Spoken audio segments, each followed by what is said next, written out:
Hello Internet, Jesus loves you. My name is Cody and this is the Christian News Show we do on Mondays, Wednesdays, and Fridays with geeksundergrace.com. First of all, happy Good Friday, even though it is a sad thing. I mean, it is incredibly bittersweet, but I do hope that you have a happy Easter. And if you want to help support the show, there's a couple ways you could do that. First of all, you could just share this video. That does amazing things. Or right over here, you could actually do it financially if you wanted to. And the first story of the day is about Indiana because religious rights and discrimination. Actually, neither of those. I don't even know why I'm bringing it up. Maybe it's because I'm from Colorado, but it caught my eye. First Church of Cannabis is a thing. It is going to be a Christian church apparently, and cannabis is going to be considered a sacrament. Although something that is sad for me is that Bill Levin, the guy who's going to be the pastor for this, is not actually a Christian. He just wanted an excuse to smoke with people. And I guess it probably should just be said, I don't personally smoke marijuana. I am not against people who do. I mean, I have seen the bad, but I've also seen it do amazing things for some people. Just never saw a reason for me. Then we need to talk about televangelist Robert H. Schuller. He's been suffering from cancer since 2013, and he has now passed away at the age of 88. And I don't know too much about the guy, but from what I've read, he has changed a lot of lives. And I love what CNN says, which is that he was a televangelist before the name televangelist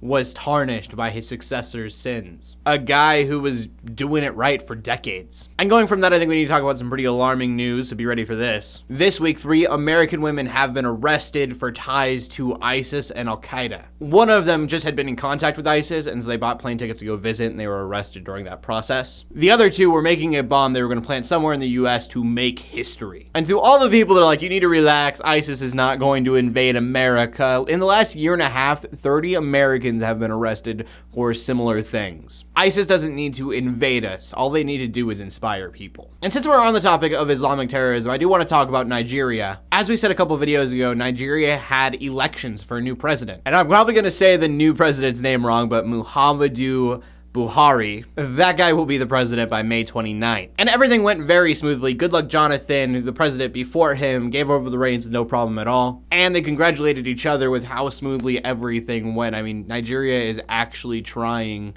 democracy. A couple things we should note: votes were 15.4 million to 13.3. Jonathan was a Christian where Buhari is a Muslim, though Buhari said he's going to spare no effort to get rid of Boko Haram. And though because I'm a Christian, I'm like, oh no, a Muslim in the office. That's not who I would have voted for. Buhari has actually been in power of Nigeria before. It was about 30 years ago when he had a military coup. And I say that to say that hopefully they can use that military experience to their advantage against Boko Haram. And from that, we go to the final story of the day, where I will let out all of my infuriation. Allow me for a moment to take you to Maryland, to an abortion clinic called Carafem, where for $400 they promise to make your abortion a spa-like experience. They do end lives only up to 10 weeks old, but spa-like experience, that is something they said. They want you to be comfortable. And I know some people get kind of confused with me. Is he pro-life or is he pro-choice? And so I'll say what I've always said, and that is that you have to make it legal. That way it can be regulated so stuff like this doesn't happen, but more importantly, stuff like Kermit Gosnell doesn't happen. If you don't know who that is,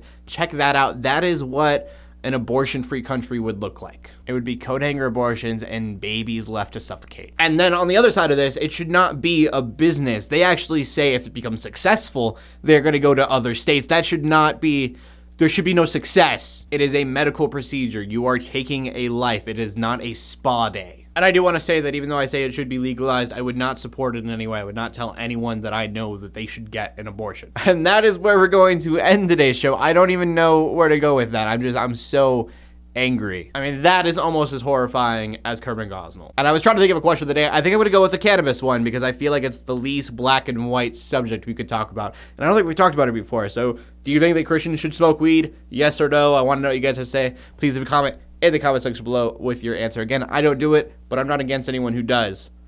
Make sure you check out geeksundergrace.com. My name is Cody Armour, bringing Christian news in a not so boring kind of way every Monday, Wednesday, and Friday, or at least I hope so. In closing, let the haters hate, let the Christians pray. And to everybody, like, subscribe. I will see you later, and God bless.